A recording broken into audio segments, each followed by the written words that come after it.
처음부터 고백합시다. 나는 하나님을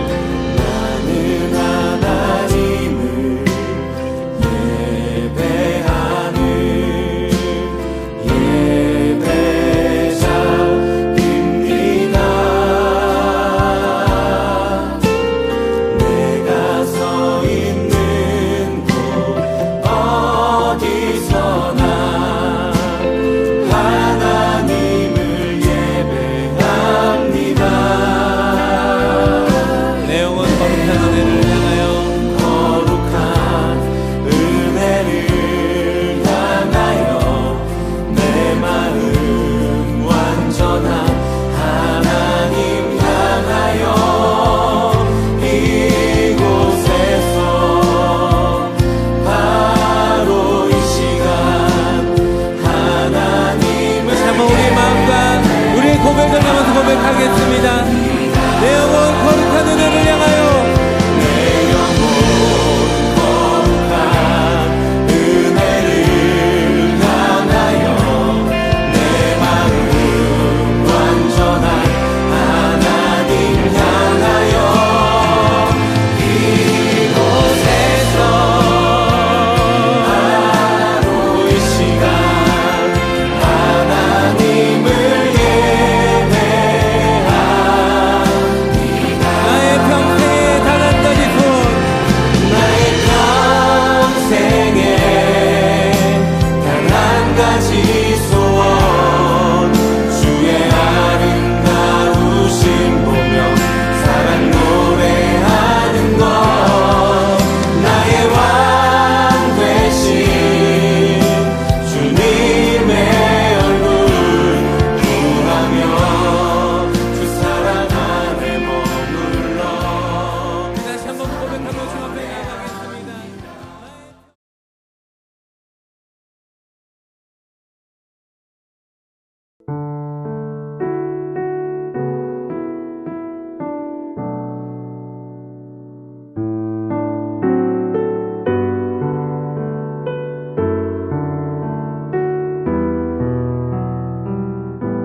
나는 전능하신 아버지 하나님 천지의 창조주를 믿습니다.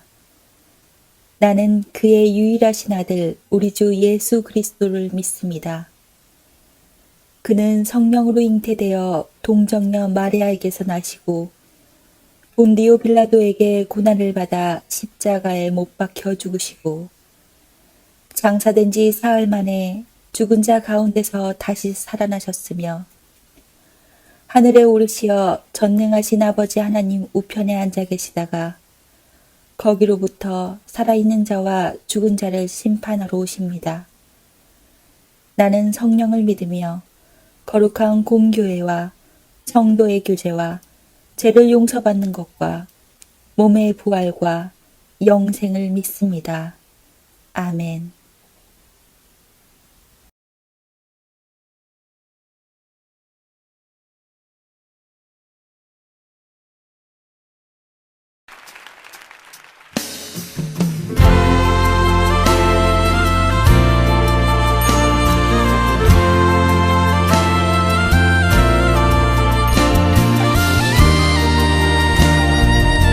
주님 앞에 우리의 믿음의 고백을 올려드리며 함께 믿음의 선포하며 나가십니다. 주 안에 있는 나에게, 주 안에 있는 나에게 딴 근심이 있으랴. 십자가 밑에 나아가 내 짐을 풀었네. 그 두려움이 변하여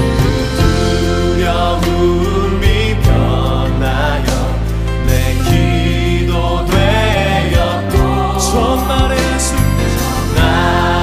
한숨 변하여 내 노래 되었네.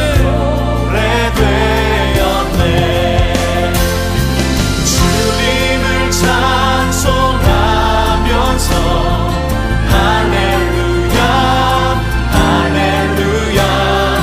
내 앞길 멀고 험해도 나 주님만 따라가리. 내 주는 자비하셔서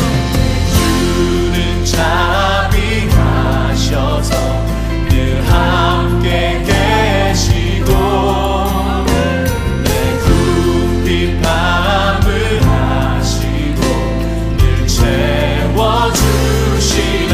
내 주와 맺은 언약을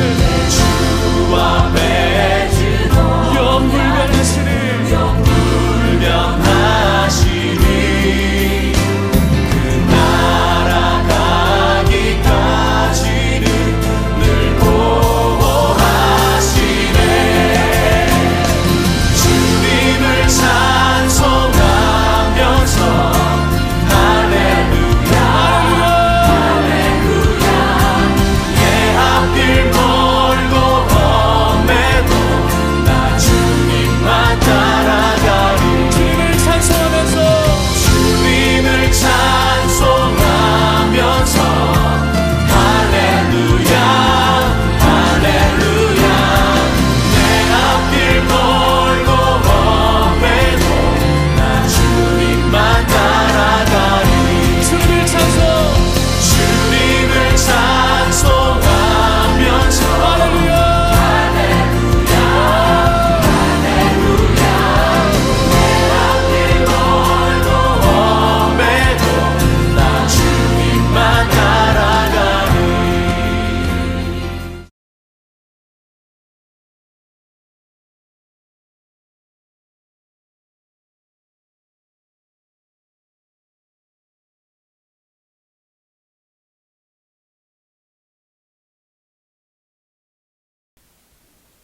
나는 참 포도나무요 내 아버지는 농부라.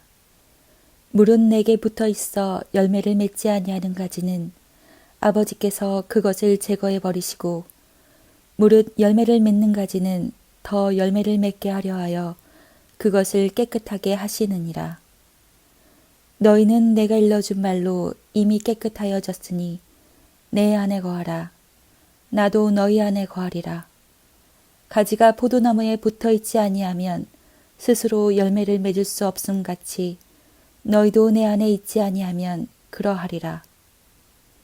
나는 포도나무요 너희는 가지라.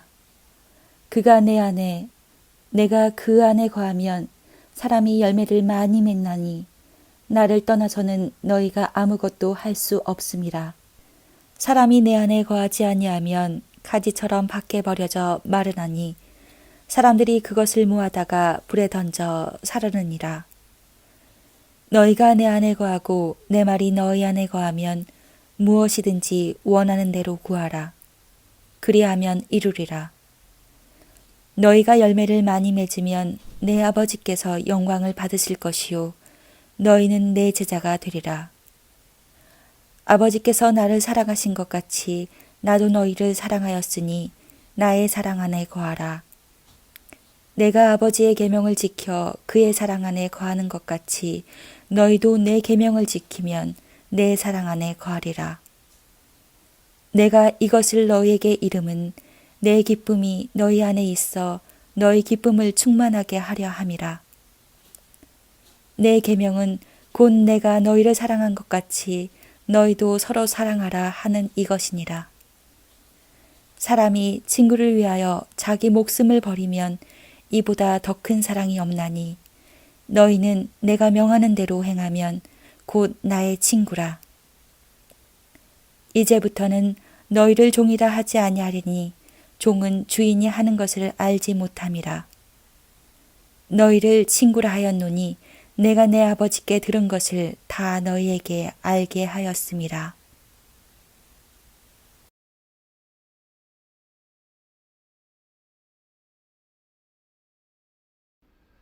사랑하는 광주 한옥교회 성도 여러분, 그동안 주 안에서 평안하셨습니까? 저희 부부는 지난주 화요일날 광주에 들어와서 14일 자가 격리를 시작했습니다. 여러 가지 국내외적으로 어수선하고 또 예상하지 못했던 일들이 이렇게 이루어지면서 마음도 많이 불안해하고 또 초조하기도 하시죠. 하나님께서 우리에게 주어진 현실에 대해서 선히 인도하실 줄 믿고 오늘 주일 말씀을 전하겠습니다. 오늘 본문은 요한복음 15장 1절로 15절 말씀, 내 안에 거하라 주제의 말씀을 가지고 선포합니다. 저는 지난 몇 주 전에 요한복음을 시작하면서 요한복음의 구조적 특성과 그리고 강조점을 이미 말씀을 드린 바 있습니다. 특히 예수님께서 자신을 두고 하신 말씀을 보면 요한복음에 7가지의 특징적 구조가 있다고 말씀을 드렸지요. 첫 번째로 요한복음 6장 48절에 내가 곧 생명의 떡이니라 그랬습니다. 6장 51절에 보면 나는 하늘에서 내려온 살아있는 떡이니 사람이 떡을 먹으면 영생하리라. 내가 줄 떡은 곧 세상의 생명을 위한 내 살이니라 하시니라. 누구든지 예수 그리스도를 믿지 아니하면 영원한 생명을 얻을 수 없다는 뜻입니다. 정통교회와 이단의 차치 뭘까요? 바로 영생에 관한 교리입니다. 요즘에 한국의 신천지가 온 사회를 지금 충격에 빠뜨렸습니다. 아시다시피 이만희 교주가 영생주의라고 구원자라고 이긴 자라고 이야기하는데 오늘 본문에서는 그 영생이 무엇일까요? 영생의 근거가 무엇일까요? 오늘 아침 큐티하셨겠지만 요한복음 17장 3절을 보면 영생은 곧 유일하신 참 하나님과 그가 보내신 예수 그리스도를 아는 것이라 그렇게 말씀했습니다. 그러므로 우리가 먹어야만이 살 수 있는 떡 양식처럼 우리의 영원한 생명을 이루신 분이 바로 예수 그리스도이심을 말씀하십니다. 두 번째로 요한복음 8장 12절 말씀에 예수께서 또 말씀하여 이르시되 나는 세상의 빛이니 나를 따르는 자는 어둠에 다니지 아니하고 생명의 빛을 얻으리라 그랬습니다. 빛은 생명을 의미하고 어둠은 죽음을 의미합니다.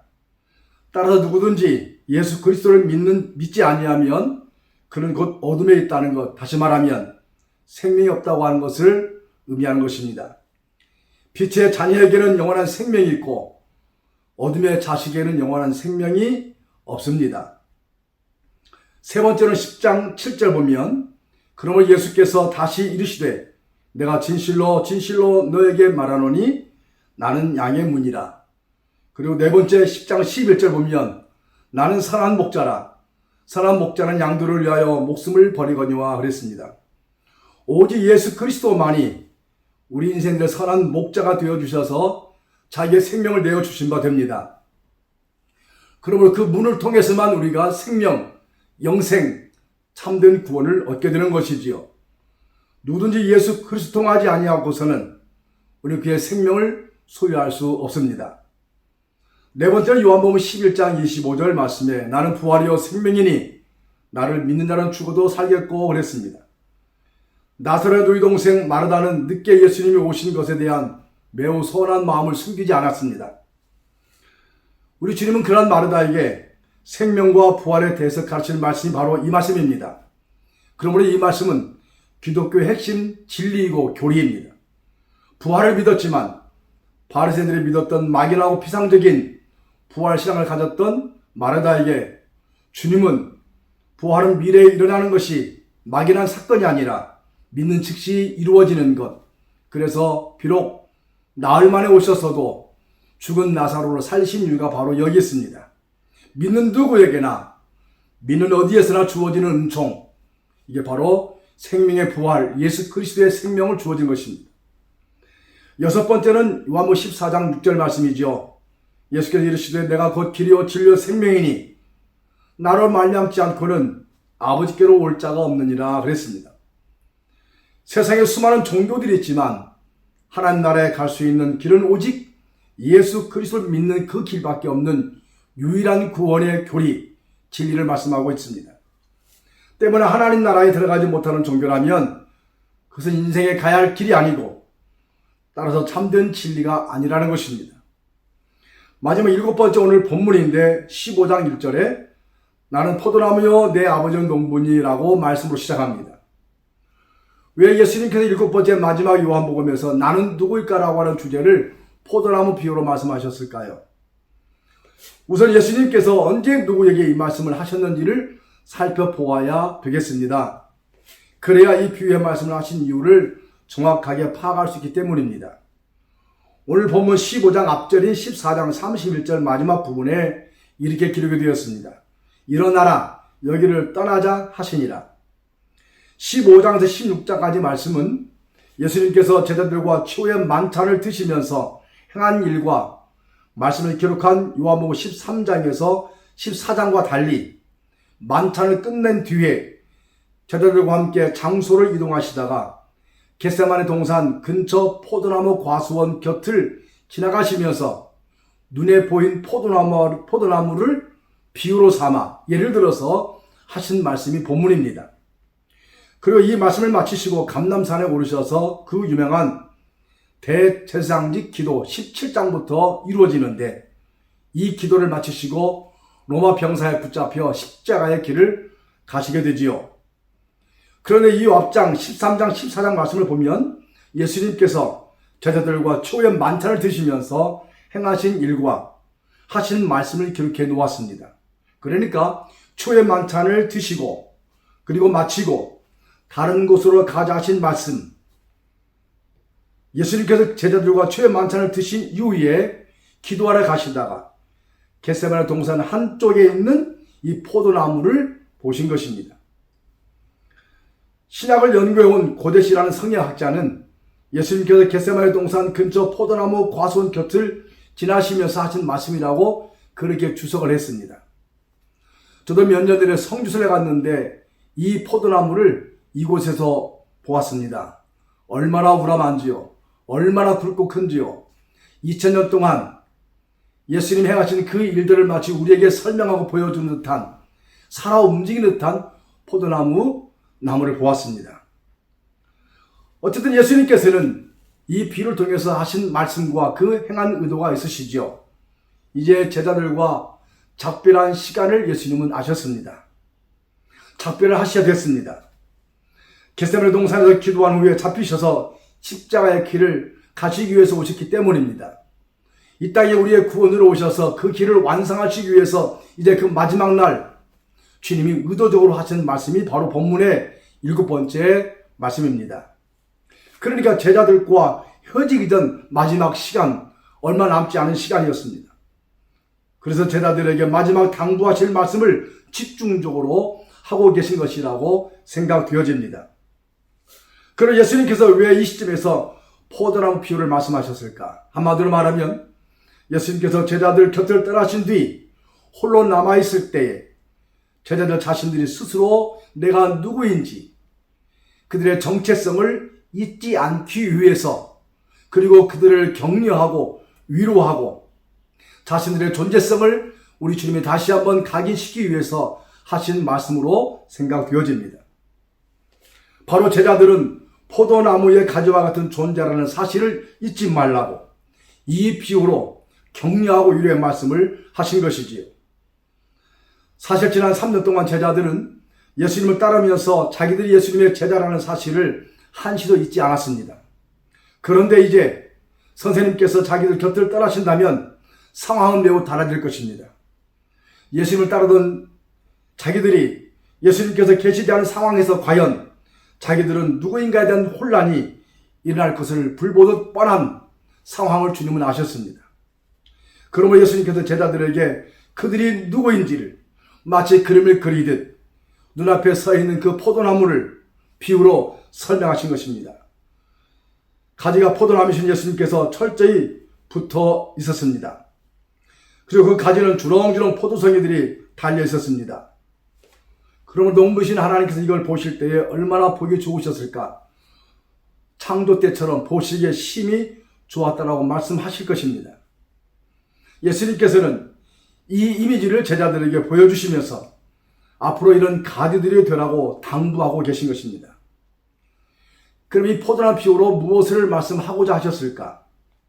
바로 요한복음 15장의 주제인 관계성에 대해서 그들에게 이해와 관심을 포인트를 두고 하신 말씀으로 생각되어집니다. 2절부터 시작된 말씀의 단어를 보면 공통된 단어가 소개됩니다. 2절을 볼까요? 물은 내게 붙어있어 열매를 맺지 아니하는 가지는, 그리고 4절에 내 안에 거하라 나도 너희 안에 거하리라. 5절에 보면 그가 내 안에 내가 그 안에 있으면, 6절에 사람이 내 안에 거하지 아니하면, 7절에 너희가 내 안에 거하고 내 말이 너희 안에 거하면. 이 비유를 통해서 제자들에게 당부하시고자 하는 말씀, 오늘 본문에 자세히 보면 반복된 단어가 내 안에 거하라는 말씀이 무려 13번 연속되어 구절마다 나옵니다. 그러니까 예수님께서는 이 포도나무 비유를 통해서 제자들에게 앞으로도 계속 내 안에 거하라고 강조하고 또 강조하신 것입니다. 이것은 진리이죠. 가지는 나무에 붙어있지 않고서는 존재할 수 없습니다. 나무에 붙어있는 가지, 그 가지를 통해서 열매를 맺게 되지요. 그러므로 열매는 가지에 붙어있어야 되고 가지는 원나무에 붙어있어야만이 되는 너무나 자연적인 이 절대 진리 앞에 주님께서는 당연하게 그렇게 붙어있고 그 안에 거하라고 말씀하신 것이죠. 그렇다면 내 안에 거하라는 뜻은 어떤 의미가 있을까요? 한마디로 말하면 영적인 연합을 말합니다. 예수님께서 하나님 안에 거하시고 하나님께서 예수님 안에 거하신 것 같은 영적 연합의 관계를 말하는 것입니다. 지금까지 3년 동안 제자들이 예수님과 함께 했지만 아직 영적인 연합의 단계에 들어가지는 못했습니다. 그저 인간관계 연합 정도의 수준에 머물러 있었습니다. 그러나 이제는 예수님께서 저들 곁을 떠나시게 되면서 제자들과는 영적 연합의 관계를 유지할 수 있게 된 것입니다. 그 길을 열어놓으신 것입니다. 다시 말해서 가지가 나무에서 떨어지지 않고 어떤 경우에도 붙어 있어야만이 열매를 풍성하게 맺는 이 관계성을 두고 하신 말씀이지요. 그러면 포도나무 가지가 포도나무에 붙어 있는 것은 무엇을 의미하는 것일까? 다시 말하면 내 안에 거라고 말씀하신 구체적인 그 목적이 무엇일까? 그것을 이루기 위해서 우리 주님은 두 가지 방법, 그 특성을 이야기합니다. 첫째가 7절 말씀이죠. 너희가 내 안에 거하고 내 말이 너 안에 거하면 무엇이든지 원하는 대로 구하라. 그리하면 이루리라. 한마디로 말하면 제자들이 주님 안에 거한다는 것은 바로 영적 교통, 우리의 언어로 표현하면 기도를 말하는 것입니다. 소통입니다. 예수님께서는 전능하신 하나님이시지만 중보자로서 하나님과 제자들, 또한 하나님과 교회와 하나님과 이 세상을 향하여 중보적 기도 대표적으로 17장에 나오는데 거기 보면 아버지여 때가 이르렀사오니 아들을 영화롭게 하사 아들로 아버지를 영화롭게 하옵소서. 아버지께서 아들에게 주신 모든 사람에게 영생을 주게 하시려고 만민을 다스리는 권세를 아들에게 주셨음이니이다. 십자가를 지시기 전에 예수님께서는 보내신 아버지 하나님께 기도 가운데 깊은 영적인 교제를 이렇게 나누셨습니다. 나를 통해서 아버지가 영화롭고 또 나를 믿는 자를 통해서 아버지에게 영화로움이 되게 하기 위해서 결국 주님은 이 기도의 맥을, 이 기도의 핵심을 놓치지 않으셨습니다. 예수님께서 우리에게 내 안에 거하라고 말씀하신 것은 우리가 이렇게 주님과 기도 가운데 깊은 영적 교제를 나누라고 말씀하고 있습니다. 바울도 쉬지 말고 기도라고 말씀했지요. 성도 여러분, 여러분과 제가 공간적으로 나뉘어 있지만 얼굴과 얼굴 볼 수 없지만 그러나 우리는 영적으로 교통하며 교제하며 마음에 울리고 여러분의 이름만 얼굴만 생각해도 마치 서 있는 듯 우리는 서로 그리스도 안에서 하나가 되고 영적 친밀감을 공유하는 것처럼 그런 관계, 그런 회복, 그런 영적 연합을 바로 의미하는 것입니다. 두 번째는 말씀에 대한 순종입니다. 10절 말씀 보면 내가 아버지의 계명을 지켜 그의 사랑 안에 거하는 것 같이 너희도 내 계명을 지키면 내 사랑 안에 거하리라. 한마디로 말하면 제자들이 주님 안에 거하는 것은 주님의 말씀을 지키는 것이라는 말씀입니다. 이 말씀대로 예수님께서는 하나님과 관계를 지키는 본을 보여주셨습니다. 늘 아버지 뜻을 생각하셨고 아버지께서 명하신 말씀을 철저하게 본인 스스로 지키셨습니다. 그러면서 이렇게 말씀하시죠. 아버지가 내 안에, 내가 아버지 안에. 전능하신 우리 주님께서도 자기를 땅에 보내신 독생자로서, 구원자로서, 중보자로서 아버지의 거룩한 뜻의 말씀에 순종하시려고 얼마나 애쓰셨고 의도적으로 표현하고 계신지 오늘도 우리가 이 말씀을 그렇게 생각해 봅니다. 성도 여러분, 그렇습니다. 우리가 주님의 말씀을 지키는 것이 바로 우리가 주 안에 거하는 것입니다. 이것이 포도나무 가지가 포도나무에 붙어있는 것입니다. 결론적인 말씀으로 우리가 잊지 말아야 할 말씀이 이미 지나갔지만 4절 말씀에 이런 말씀이 있죠. 가지가 포도나무에 붙어있지 아니하면 스스로 열매를 맺을 수 없음 같이 너희도 내 안에 있지 아니하면 그러하리라. 내가 누구인가? 제자 스스로도 난 어떤 존재인가? 무엇 때문에 내가 제대로 따라가고 있는가? 내가 왜 이 자리에 이렇게 있는 것인가? 우리 주님께서는 너희가 그 답은 바로 내 안에 있다. 나를 따라서는 아무것도 할 수 없다. 내 안에 있지 아니하면 너희가 열매를 스스로 맺을 수 없다. 우리의 힘은 결코 우리에게 나오는 것이 아닙니다. 우리의 생명력도 우리에게 나오는 것이 아니지요. 주님께 붙어 있으면, 주님과 영적 소통이 단절되지 아니하면, 주님의 말씀이 우리 가운데서 존재하고 있다면 우리는 어느 곳에서든지 열매를 맺을 수 있는 그러한 생명연합체, 그러한 제자, 그러한 성도라는 사실입니다. 얼마나 답답하고 얼마나 여러분 그리웁니까? 예배가 회복되기를 기대하고 지금 6주째 우리가 이 동영상으로 예배 드리고 있는데 공동체 예배 여러분 얼마나 그리워합니까? 홍동틀에서 감동적이고 찬양 은혜가 넘치고 여러분의 얼굴과 여러분의 그 예배하는 모습을 생각하면 눈물 나고 감격스럽습니다. 비록 눈에 보이지 않지만 우리가 주님 안에 거하고 우리가 그 포도나무 원줄기에 붙어 있다고 하면 소통하면 영적으로 교제가 되면 그의 말씀이 우리 가운데 존재하면 우리는 참 진리신 예수 그리스도의 생명을 얻을 수 있는 것입니다. 요즘에 신천지가 우리 한국 사회에 큰 혼란을 주고 있습니다. 1992년 단위 선교회가 얼마나 한 시대 우리 한국 사회를 혼돈에 빠뜨렸습니까? 수많은 세월 속에서 한국 사회에 이러한 이단들이, 사이비들이 얼마나 순한 하나님의 백성들을 호도하고 알지 못하는 일반 국민들을 또한 그렇게 힘들게 하고 있습니까? 간단합니다. 참 생명이 아닌 것들, 그들이 숫자가 많고 호화롭고 때로는 힘있고 때로는 물질이 있고 그렇게 존재하는 것 같지만 진리가 아닌 것들은 주님께서 한번 걸으시면 전부 다 떨어져 나가게 되는 것입니다. 이렇게 주 안에 거하는 사람들에게 주님께 주신 선물이 뭘까요? 오늘 말씀의 결론입니다. 11절입니다. 내가 이것을 너희의 이름은 내 기쁨이 너희 안에 있어 너희 기쁨을 충만하게 하려 함이라. 할렐루야. 사랑하는 성도 여러분, 우리가 주 안에 거하며 주께서 주시는 그 은혜가 무엇일까요? 바로 큰 기쁨이라는 것입니다. 내가 너희에게 이것을 이름은 내 기쁨이 너희 안에 너희 기쁨을 충만하게 하려 함이라. 그러므로 참 진리인 예수 그리스도 안에 머무는 사람들은 비록 우리의 삶이 힘들고 어려움이 있고 그리고 때로는 공포심이 있을지라도 우리에게 기쁨을 충만하게 하시는 포도나무에 붙어있기만 하면, 그 예수 그리스도 안에 거하기만 하면, 그 말씀이 우리 가운데 능력과 생명으로 있기만 하면 우리에게 큰 기쁨을 주신다고 말씀하고 있습니다. 들려오는 소식들이 긴장하고 두려움이 있지만 주의 말씀의 진리를 믿는 우리에게는 우리에게 주시는 그 기쁨이 더할 것입니다.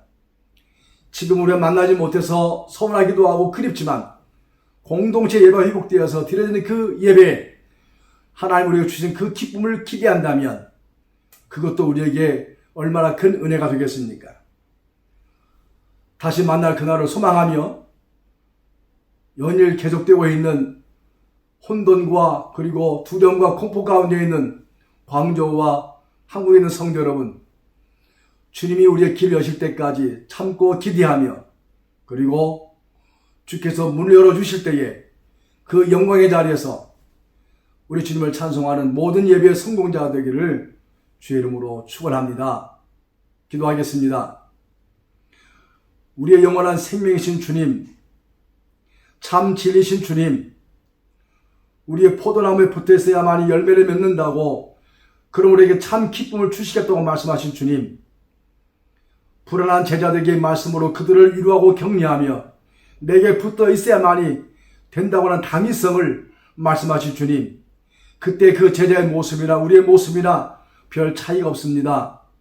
믿음이 있다 하면서도, 제자라고 하면서도 우리의 정체성을 잃어버리고 들려지고 보여지는 모든 세상 속에 우리가 근심하고 떠나는 불안하지 않겠습니까? 하나님 아버지, 제자들을 강력하게 붙잡으시고 그들을 품으신 주님의 그 놀라운 사랑이 오늘도 이 시대에 불안과 공포와 두려움에 떨고 있는 우리 사랑하는 성도들을 축복하여 주시고, 오늘도 말씀을 통하여 주신 말씀대로 기쁨이 충만케 하여 주시옵소서. 하나님, 이 중국과 한국 땅을 축복해 주시고, 이 땅을 고쳐주시고, 이 땅을 회복해 주시고, 이 땅에 은혜와 거룩한 하나님의 은총이 임하게 하여 주옵소서.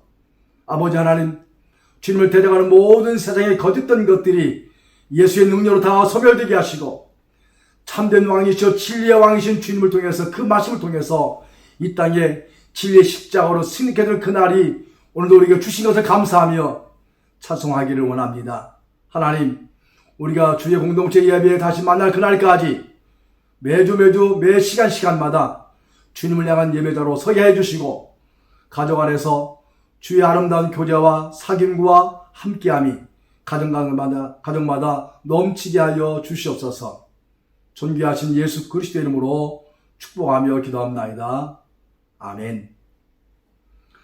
성도 여러분, 몇 가지 말씀을 드리겠습니다. 지금 진행되고 있는 이 상황이 쉽게 끝나지 않으리라는 전망을 많이들 합니다. 중국과 한국 정부에서 부탁하는 것처럼 초조한 마음 갖지 마시고 개인적인 위생 관리에 최선을 다하시고, 그리고 다시 광주로 오신다고 하면 지금 광주 공항에 도착하는 여러 과정들에 대해서 준비하시고, 그리고 열나지 않도록 건강 잘 관리해서 안전하게 귀임할 수 있기를 바랍니다. 조급해하지 말고 하나님께서 문을 여실 때까지 차분하게 기다립시다. 어제 파악을 해보니 현재 광주에 있는 우리 가정들이 한 100여 가정이 되고 있습니다. 이미 주보와 중보 기도 제목을 공지해 드린 대로 이럴 때 더욱 개인별로, 가정별로 예배와 영적 생활에 최선을 다하시기 바랍니다. 2014년 교회 공동체가 폐쇄됐을 때에 우리는 이미 승리하고 또한 극복한 우리의 과거가 있지 않겠습니까? 경제적 상황도 만만치 않습니다. 이럴 때일수록 서로 돕고 나누면서 고난의 때를 함께 이겨나가십시다. 주일 헌금에 대하여 문의하시는 분들이 있는데 꼭 주보를 참고하시고 여러분 주변에 있는 셀 리더와 지역장 그리고 혹은 항조직들에게 문의하시기를 바라고 다음 주를 뵐 때까지 주 안에서 영육간에 강건하시기를 주의 이름으로 축원합니다. 사랑하고 축복합니다. 안녕히 계십시오.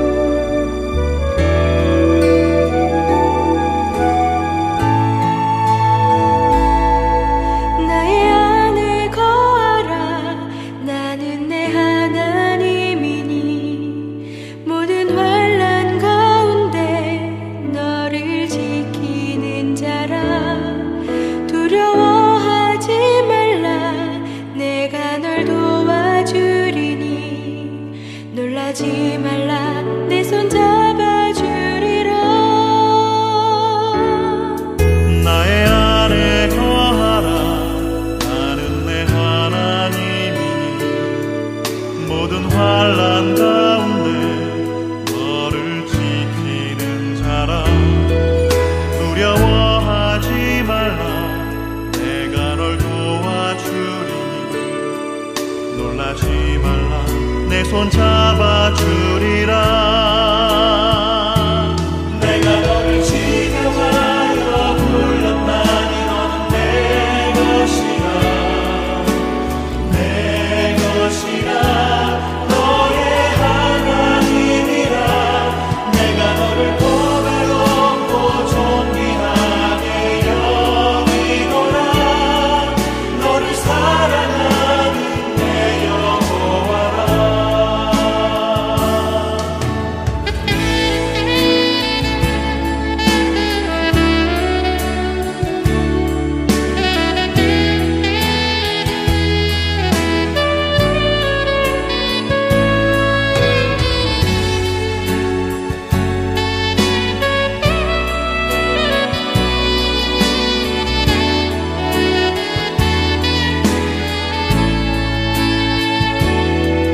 나의 안에 거하라 나는 내 하나님이니 모든 환난 가운데 너를 지키는 자라 두려워하지 말라 내가 널 도와주리니 놀라지 말라 내 손 잡아주리라 내가 너를 지명하여 불렀나니 너는 내 것이라 내 것이라 너의 하나님이라 내가 너를 보배롭고 존귀하게 여기노라 너를 사랑하는 내 여호와라 내가 너를 지명하여 불렀나니 너는 내 것이라 내 것이라 너의 하나님이라 내가 너를 보배롭고 존귀하게 여기노라 너를 사랑하는 내 여호와라 너를 사랑하는 내 여호와라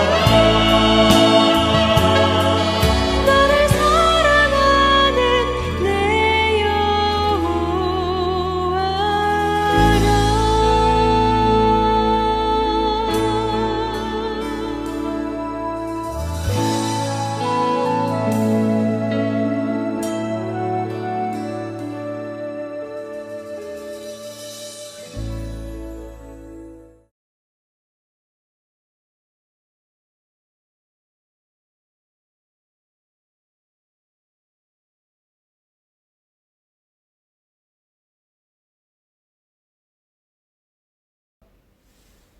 이제는 우리 주 예수 그리스도의 은혜와 하나님의 사랑하심과 성령의 온전케 하신 크신 은혜와 축복이 오늘도 이 말씀을 안고 돌아가 세상 속에서 그리스도 안에 붙어 있으므로 귀한 열매를 맺고자 다짐하는 우리 온 성도들과 자녀들과 성업과 기업 위에, 그리고 이 중국 땅과 내 조국 대한민국 저 북한 땅과 온 세계 한인 디아스포라 공동체 위에 이제로부터 영원토록 함께 있을지어다. 아멘.